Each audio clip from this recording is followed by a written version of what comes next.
Welcome to our channel, where we take a closer look at some of the most infamous roller coaster disasters in history. Today, we're going to take a deep dive into the tragic incident that occurred on the beloved Roger Rabbit's cartoon spin ride at Disneyland in September 2000. The Zucker family, hailing from Canyon County in Los Angeles, were ending a long day at the park and decided to go on one last ride before leaving.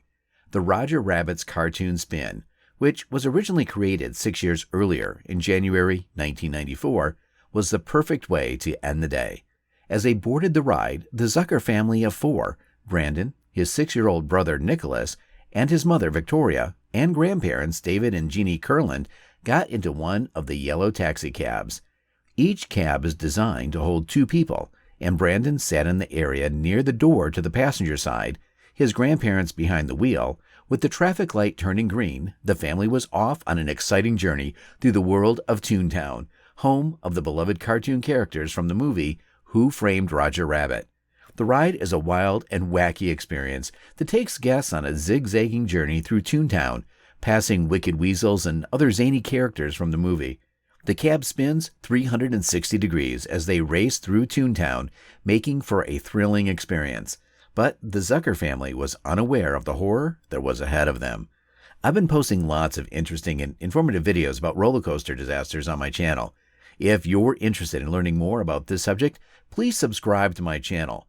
Tragedy struck in a matter of minutes on the Roger Rabbit cartoon spin ride at Disneyland. Brandon, who was seated next to his mother Victoria, was thrown out of the cab and became trapped under the yellow taxicab. His father, who was behind the cab, witnessed the accident and frantically yelled for help. The ride attendant quickly realized something was amiss and stopped the ride. David, Brandon's grandfather, ran out of his moving cab and tried to stop it, but it was too late. Brandon was dragged about 10 feet by the vehicle before it finally came to a stop. Brandon was pinned down and unable to move, trapped between the vehicle's center bar and his right side.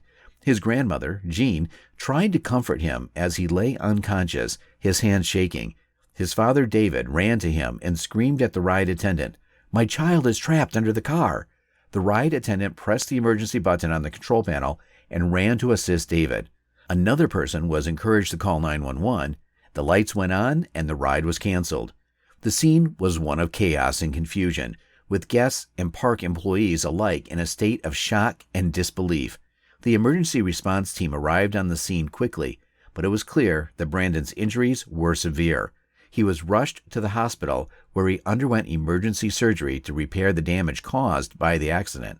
According to witnesses, Allison Fields and her husband Frank Leon saw David Zucker, Brandon's father, plead for help as the ride operator initially took him away. David returned to the park and was able to go again, but the ride operator and Disneyland employees advised the guests to stay back. David returned for the 3rd time and was ignored by the ride operator. After the 3rd visit, Disneyland officials ignored the guests' pleas for help, and about 10 people, including Leon and his wife, jumped over the barriers to try and help the child. Allison claimed she checked for a pulse, but couldn't find one. Brandon was still trapped, and the 10 others tried to lift the cab off him. It was a horrible scene, with Brandon's mother, Victoria, shouting, "Not my baby, please God, anything but mine." Frank and Allison left the scene because it was too distressing for them to bear. The incident was a tragic reminder of the importance of safety in theme parks and the need for proper training and protocol for ride operators and park officials in emergency situations.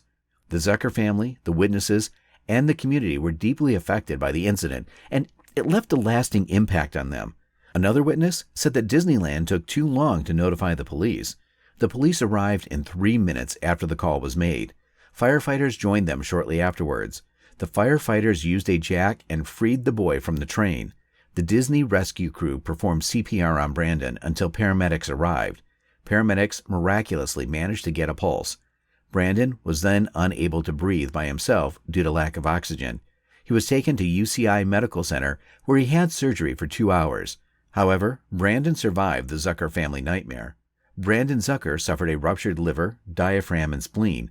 Additionally, he suffered brain damage and cardiac arrest as a result of the ride crashing into him. The accident left him unable to walk or talk for more than a month, and he was in a drug-induced stupor. This tragic incident prompted the first major investigation by the state's Division of Occupational Safety and Health under its amusement park legislation. The law required parks to report serious injuries and accidents, and it also gave the power to order repairs and to investigate. The state found that Disneyland staff had failed to properly load Brandon onto the ride with the smallest child closest to the cutout doorway, and that the lap bar wasn't fully lowered. This was a critical error that led to the accident. As a result of the investigation, the state placed a sensor-equipped guard at the bottom of each car and made other safety improvements to the ride.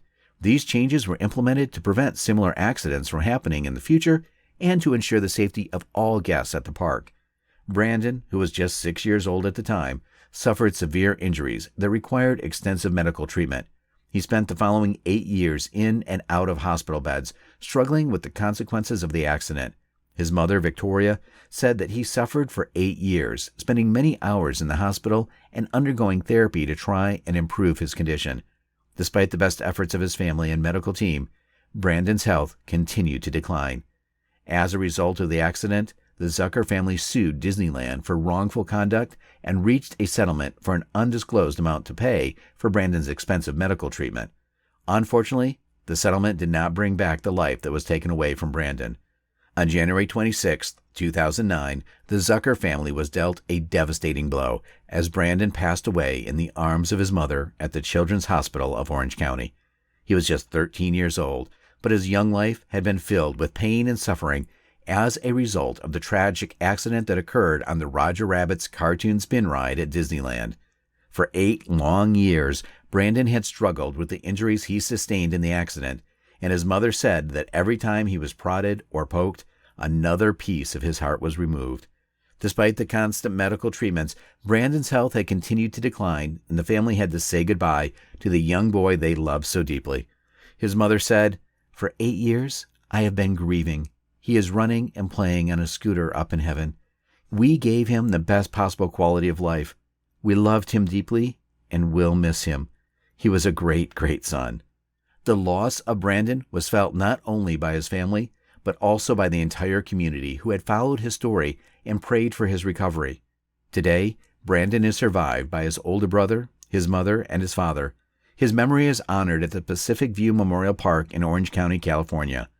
Susie Brown, a Disney spokesperson, released a statement saying that they were saddened by the loss of Brandon Zucker and that they sent their condolences to his family during this difficult time.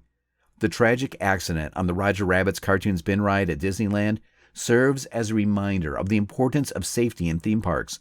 The incident has left a lasting impact on the Zucker family, the community, and the theme park industry as a whole. Brandon's death serves as a tragic reminder of the importance of ensuring that rides are safe for all guests and the importance of proper training and protocol for ride operators and park officials in emergency situations.